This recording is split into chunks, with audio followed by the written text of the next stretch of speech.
Olá, olá, seja bem-vinda, bem-vindo. Análise dos fatos no ar, edição número 2 desse programa que é informativo, que é ágil, que é direto, que é leve para te abastecer de notícias no meio do dia com tudo que acontece no Brasil e no mundo em menos de 30 minutos. Boa tarde, Felipe Moura, Brasil. Salve, salve, Carol, melhores ouvintes, equipe da Eldorado FM. É um prazer fazer a segunda edição do programa Análise dos Fatos, a coluna que virou programa e que continua disponível nas plataformas de podcast. É isso, sempre de segunda a sexta, sempre a partir da 1 da tarde aqui na Rádio Eldorado e na sequência em formato podcast para você ouvir em todas as plataformas digitais. Vamos aos destaques desta terça-feira, 14 de março. Governo Lula distribui cargos a partidos para conseguir aliados no Congresso. Defesa de ex-presidente Jair Bolsonaro diz que agora vai devolver joias sauditas ao TCU. E ainda, Rio Grande do Norte sob ataque e o retorno de Chicó e João Grilo na continuação do filme O Alto da Comparecida. Na Eldorado, Análise dos Fatos.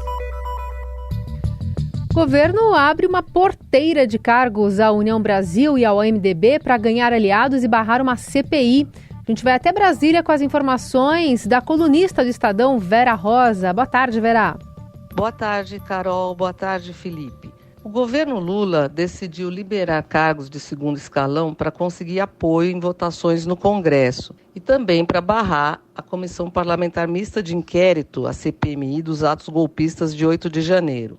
É porque o governo, na verdade, ainda não passou por um teste no plenário, mas pelos cálculos ali que eles fazem no governo, eles não têm apoio suficiente para aprovar projetos importantes, como, por exemplo, o que vai entrar agora, que é o da nova âncora fiscal, também a reforma tributária, fora que o governo tem 11 medidas provisórias à espera de votação no Congresso. Então, o presidente da Câmara, Arthur Lira, conversou com o presidente Lula na semana passada e disse a real situação para ele. Disse que ou ele começava a antecipar a distribuição dos cargos, ou ele ia ter muita dificuldade. Como a gente sabe, continua aquela prática do toma lá, dá cá. Então, essa lista de cargos agora vai beneficiar a União Brasil, que é o partido do ministro das Comunicações, Juscelino Filho, que vai ter diretorias do Fundo Nacional de Desenvolvimento da Educação, FNDE, dos Correios, do Departamento Nacional de Obras Contra Secas, fora outras diretorias, como da Sudene, Sudan, Sudeco,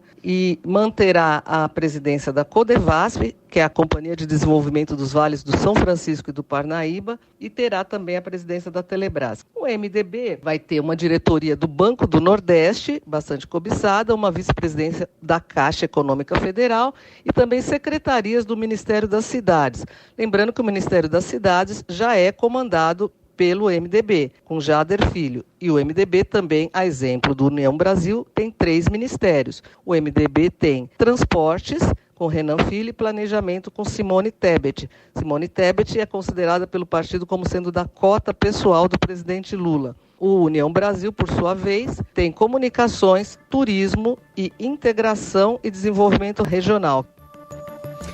Muito obrigado, Vera Rosa, pelas informações. O Brasil é a república do escambo, é a república do toma lá da cá. E isso não foi turbinado nos últimos anos, décadas, as 2 últimas, sem a ajuda do PT. De certa forma, o feitiço virou contra o feiticeiro, agora que Arthur Lira demonstrou força com a sua reeleição, conquistando 464 dos 513 votos na Câmara dos Deputados, e ele quer a distribuição de cargos para os seus aliados, ele quer a distribuição para agradar aos deputados e ele possa, sim, manter a sua força diante deles. A PGR recebeu as informações dos inquéritos que estavam com o Ministério Público Militar nesse último fim de semana e vai começar agora investigações sobre o envolvimento dos militares e a eventual responsabilidade do Gabinete de Segurança Institucional, o GSI, do governo Lula, nos atos golpistas de 8 de janeiro. Então existe um temor dentro do governo Lula de que essa CPMI ela possa ser usada, evidentemente, para manchar a imagem do governo, para apontar responsabilidades e até abrir margem para eventuais punições a integrantes do próprio governo Lula, apesar de o movimento ter sido baseado naquele bolsonarismo mais radical. O PT nunca quis perder o controle dessa narrativa, ele considera que as iniciativas por parte do Poder Judiciário já são amplamente suficientes e não quer abrir esse palanque político para que a oposição possa eventualmente apontar suas responsabilidades. Então tenta emplacar ali outra CPI, já se cogita, por exemplo, do próprio escândalo das joias, que a gente ainda vai tratar na edição de hoje do governo Bolsonaro.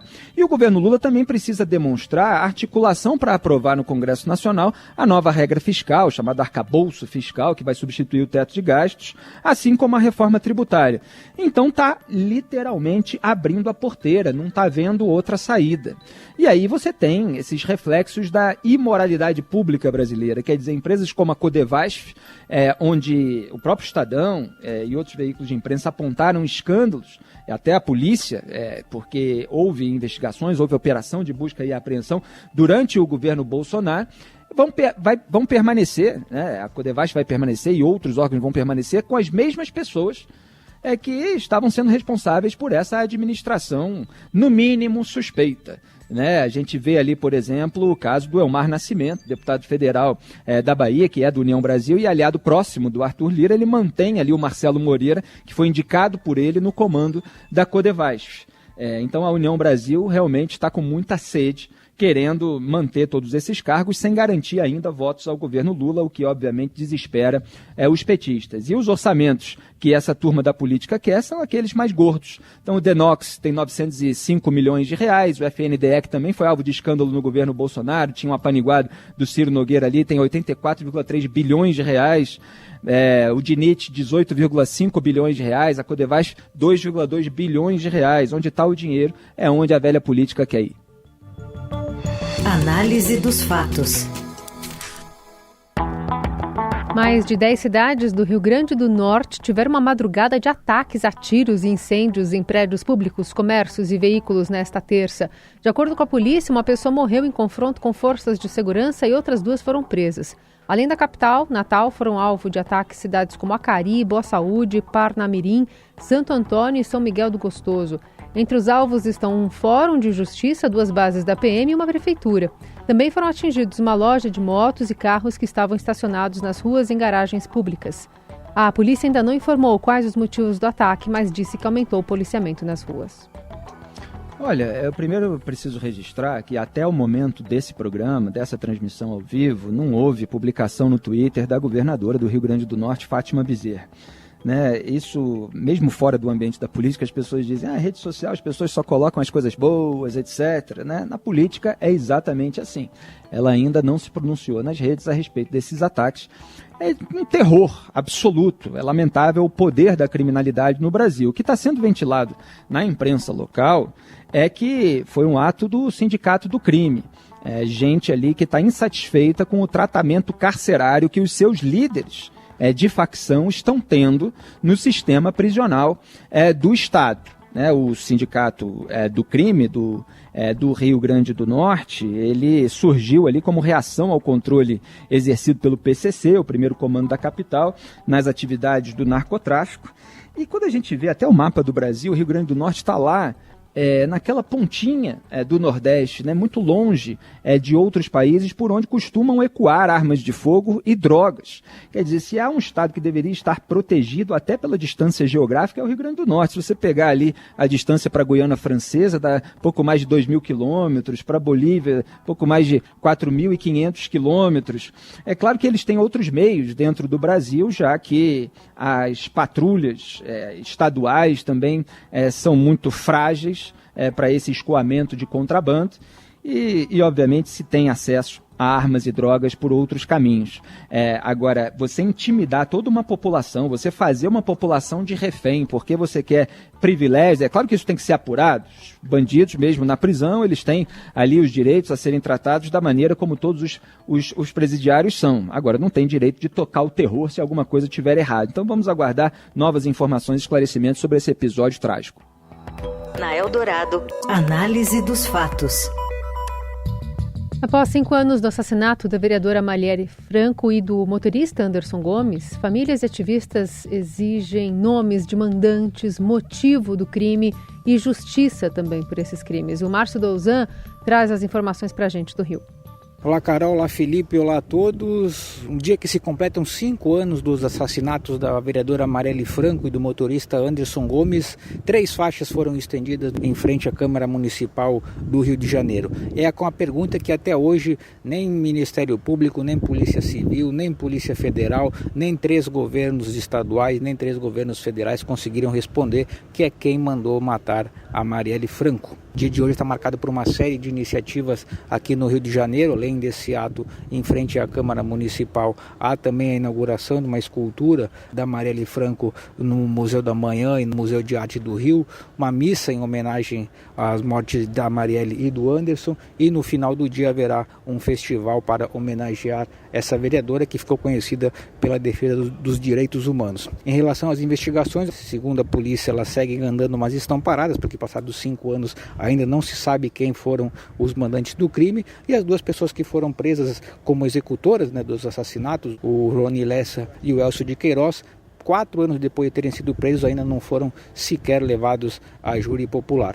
Outra coisa curiosa e a se lamentar é que nem mesmo a família da Marielle Franco tem acesso ao inquérito que transcorre nos diferentes órgãos de segurança para investigar esse caso. Na semana passada, a mãe da Marielle, a Marinete Silva, foi a Brasília, ao Superior Tribunal de Justiça, requerer o acesso às investigações. Isso vai ser julgado no fim do mês. A gente conversou com a mãe da Marielle, a Marinete, eu e a minha colega Roberta Jansen. A reportagem está no Estadão, e ela disse que mesmo passados esses 5 anos de todas as dificuldades, ela segue com esperança de que esse caso seja elucidado, porque segundo ela, se ela perder a esperança, quem vai ter? Por hora era isso, e abraço a todos.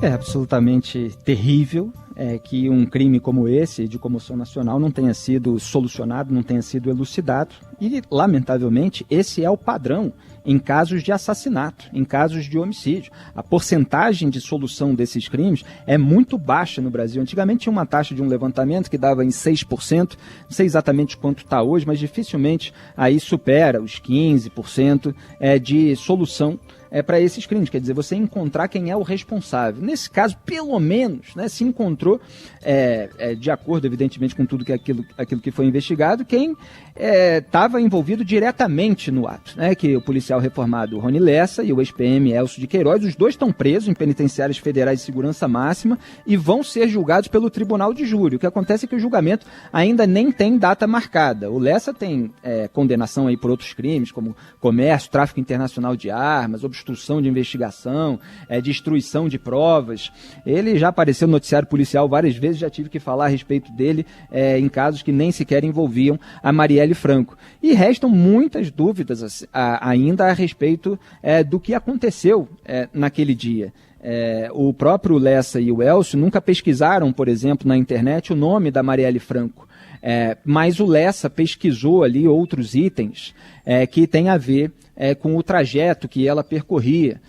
Por exemplo, a Praça São Salvador no Flamengo, ali próximo ao curso de inglês que a Marielle fazia, o campus da UFRJ, onde a Marielle fez uma palestra naquele período, uma rua ali, um endereço que foi pesquisado, onde a Marielle esteve, foi pesquisado no mesmo dia em que ela esteve.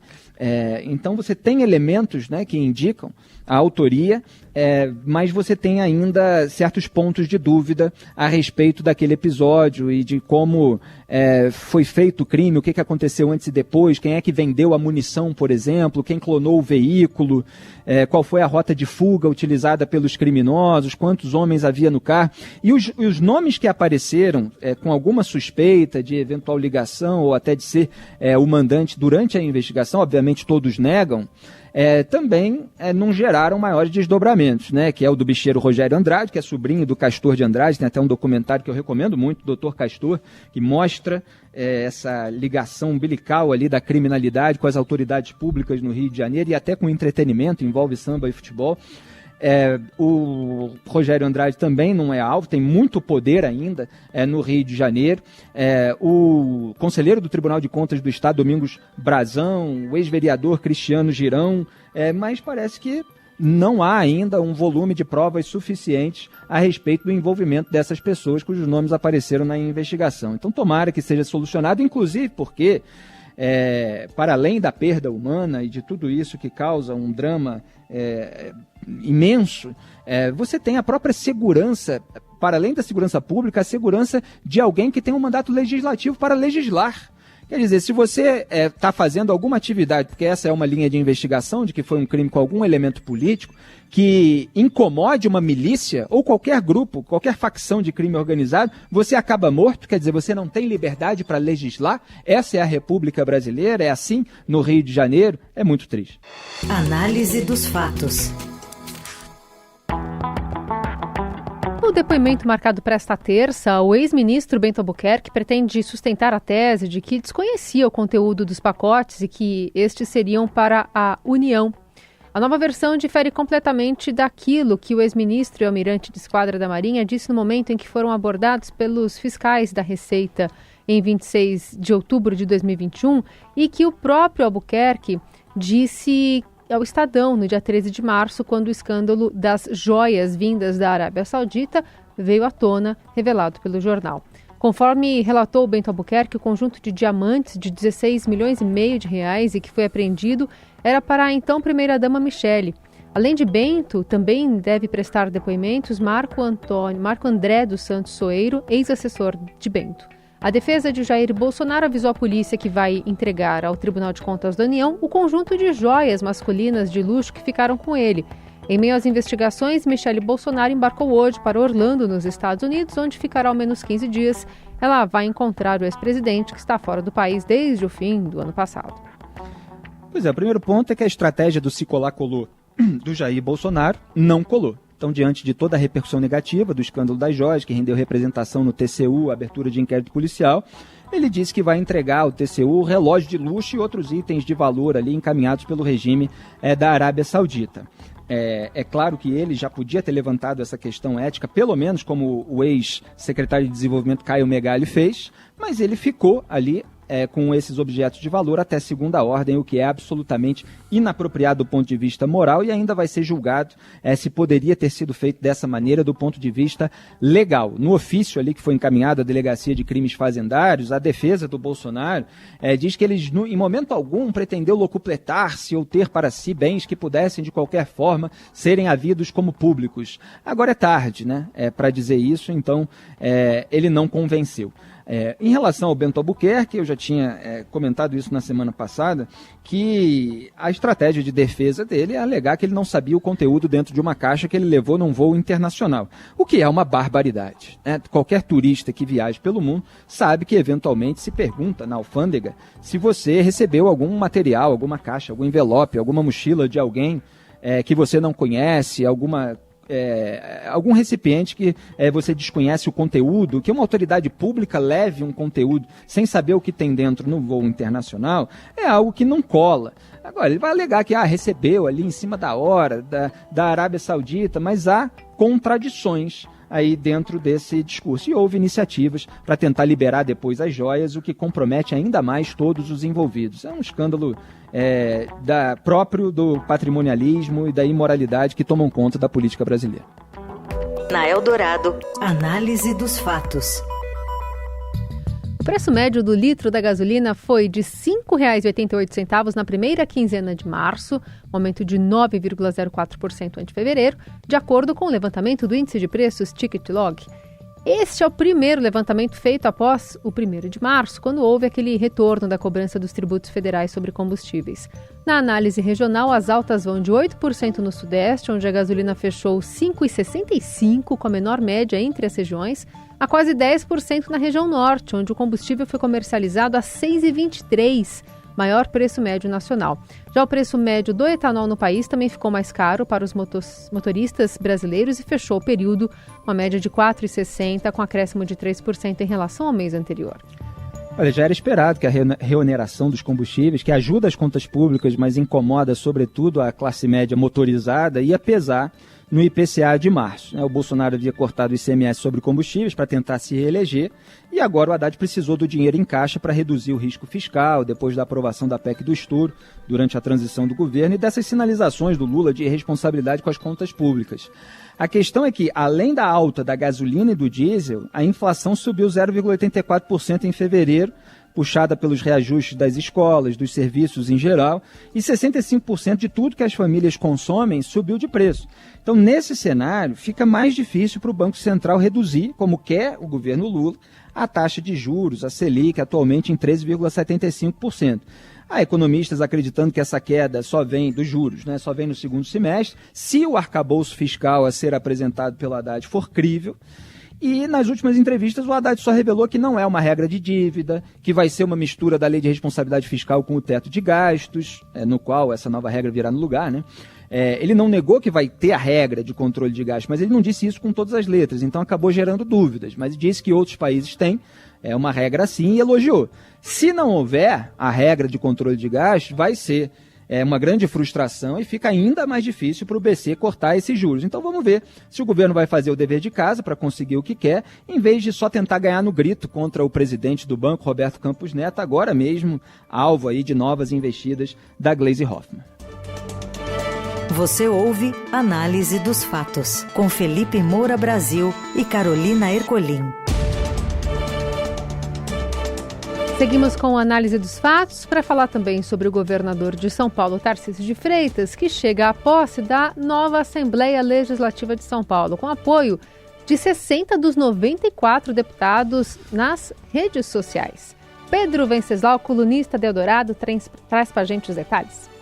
O governador Tarcísio de Freitas já recebeu apoio público nas redes sociais de 60 dos 94 deputados estaduais que tomam posse na Assembleia Legislativa de São Paulo nesta quarta-feira, dia 15. No entanto, o chefe do Executivo paulista ainda não criou uma rede própria de aliados e depende da retaguarda de políticos do bolsonarismo raiz. Os dados são da empresa de análise digital de reputação de marcas Codex, que, a pedido do Estadão, fez um levantamento com base nas postagens de todos os parlamentares da nova legislatura entre 1º de janeiro, quando Tarcísio deu início ao seu mandato, até 8 de março. As postagens foram classificadas como positivas, neutras ou negativas. O material abrange 3.800 conteúdos sobre a gestão estadual, publicados no Twitter, Facebook e Instagram. Ainda que a quantidade de menções positivas e negativas seja semelhante, o engajamento da base de apoio de Tarcísio representa mais do que o dobro da oposição, reflexo da presença mais expressiva de bolsonaristas e seus aliados nas plataformas digitais. De acordo com o levantamento, 53 parlamentares publicaram somente postagens positivas à gestão Tarcísio. Outros 7 deputados fizeram, em geral, mais elogios ao governador, mas também manifestaram críticas pontuais a determinadas políticas, como o veto a um projeto de lei que estabelecia validade indeterminada ao laudo médico de autismo. A oposição possui 23 parlamentares atuantes nas redes. Destes, 21 mobilizam a militância apenas com posts negativos a respeito do governo estadual. No caso dos outros 2, predominam as críticas a Tarcísio, mas também aparecem elogios ao atendimento da população atingida pelas chuvas, por exemplo. O levantamento mostra ainda que 8 deputados mencionaram o governador apenas de forma neutra, sem declarar apoio ou rejeitar a gestão. Tarcísio tem feito vários sinais ao campo progressista nos últimos meses. Já se encontrou 3 vezes com o presidente Luiz Inácio Lula da Silva, vai inaugurar um centro internacional de referência sobre LGBTQIA+, e também abriu até negociações com movimentos sociais. Olha, vamos fazer uma comparação, já que a gente começou o programa falando do Lula. O Arthur Lira, presidente da Câmara, disse no jantar com o presidente que a situação caminhava para uma crise porque na ponta do lápis o Planalto não contava com apoio nem de 200 deputados de um total de 513.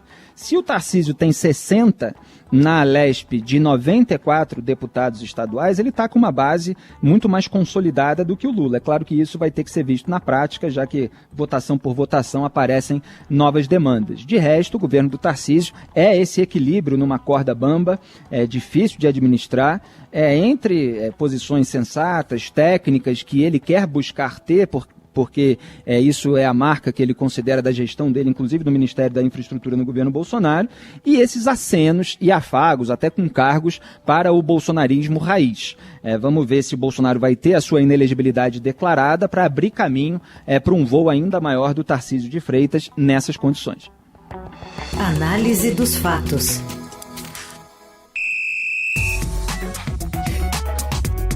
E entre os grandes do futebol paulista, só o Palmeiras está na semifinal do Campeonato Estadual. Conta mais, Morelli. Olá, amigos. Quero falar um pouco dessa reta final de Campeonato Paulista. Apenas o Palmeiras dos grandes de São Paulo nas semifinais do Campeonato Estadual.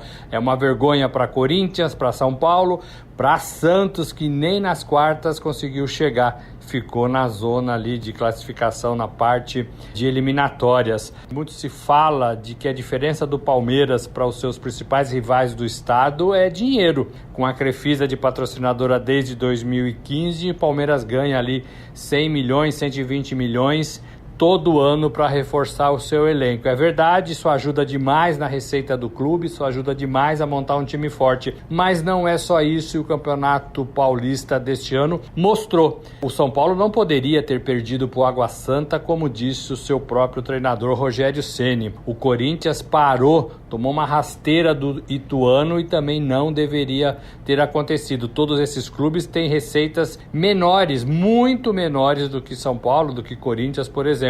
O Santos, da mesma forma, não poderia deixar de se classificar para a fase de mata-mata. O Corinthians trocou de técnico, o Vitor Pereira foi embora, antes era o Silvinho, agora tem o Lázaro. O São Paulo insiste com o Rogério Ceni, no meu modo de ver, o técnico que tem a cara do São Paulo, mas que não anda, o trabalho não avança no time do Morumbi.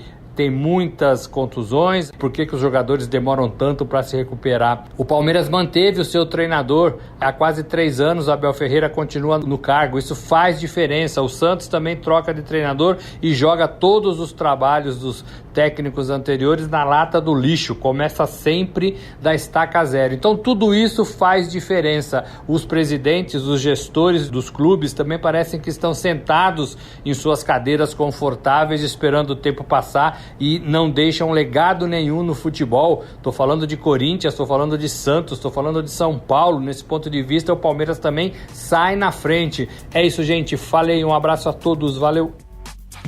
Olha, eu que sou Flamengo, time que já foi treinado pelo Rogério Ceni, eu ofereço a minha solidariedade à torcida tricolor paulista, porque eu sei como é. Ele é teimoso, não tem nada de pessoal assim contra ele, mas de fato está 1 ano e meio aí no São Paulo sem grandes avanços. O time não é espetacular, mas me parece que é preciso fazer alguma mudança, né? Porque perder para o Água Santa tá demais. O meu Flamengo, felizmente, ganhou do Vasco e espantou aí uma fase muito ruim. Vamos ver se continua nesse ritmo também. O que acontece no Brasil e no mundo. Análise dos fatos.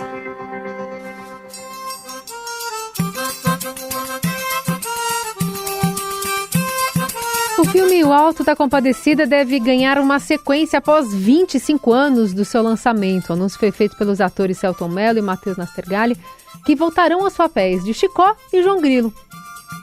Moçada fina vem aí com a gente. A trupe é divina. A trupe é linda. Durmam com essa informação. O Alto da Compadecida 2 vem aí. Vem muito aí. Previsto para 2024, será dirigido por Guel Arraes, responsável pelo primeiro longa, e Flávia Lacerda. Lançado lá no ano de 2000, o filme O Alto da Compadecida, baseado na obra de Ariano Suassuna, tornou-se um clássico e conta as aventuras de 2 amigos que vivem aplicando golpes nos mais desavisados. Não sei, só sei que foi assim. Eu adoro moça que é. Porque comigo a volta é por dentro. Que nem pavio de vela e talo de macaxeira. Cansei dessa agonia de ficar rico e ficar pobre, ficar rico e ficar pobre. E eu tô cansado dessa agonia de ficar inteiro ficar sem uma tira, ficar inteiro ficar sem uma tira. Eu lhe dou uma oportunidade pra conhecer meu padrinho, sim, o senhor me paga desse modo. Sensacional. Esse filme é um espetáculo, né? O Alto da Compadecida, baseado ali na peça teatral de 1955 do Ariano Suassuna, que, aliás, nasceu em João Pessoa, né? E a própria história ali do Chicó com João Grilo se passa ali próximo da cidade de Itaperoá, na Paraíba, e eles são muito divertidos, é a dupla de 2 dos maiores atores brasileiros, tem tudo para voltar muito bem nessa parte 2. Eu falei outro dia que Top Gun 2 talvez tenha até superado 1, vamos ver se o Alto da Compadecida supera também. O Guel Arraes arrebentou, ajudou na direção. É um filme leve, gostoso, engraçado e que mostra certas condutas e tipicidades, né, do Nordeste brasileiro. Eu torço para que seja uma obra-prima. Muito bem, fechamos por aqui este Análise dos Fatos. Gostou, Felipe? Adorei, redondinho hoje, sem problemas técnicos, sem urucubaca. A gente já espantou. São Paulo ainda não, mas o Análise dos Fatos sim. Não sei, só sei que foi assim, né? Só sei que foi assim, um dos grandes bordões que eu vivo repetindo também. É isso. Um beijo, até amanhã. Valeu a todos. Até amanhã, tchau.